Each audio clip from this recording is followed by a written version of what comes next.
welcome to Someday Farm. I'm Stephen Watson. This is today's Tàijíquán Tip.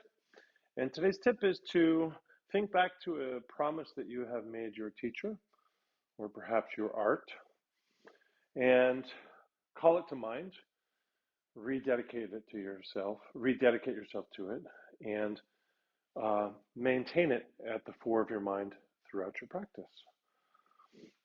So I know what my promise was to my teacher, and I call it to mind regularly.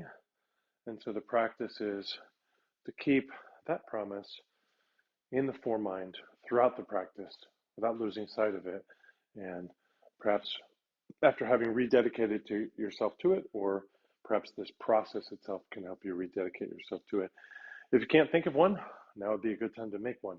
So come into the promised world of devotion to promise, devotion to self, devotion to art. Thank you. Love. Here are all the ways you can help besides online reviews and subscriptions. Thank you, thank you, thank you.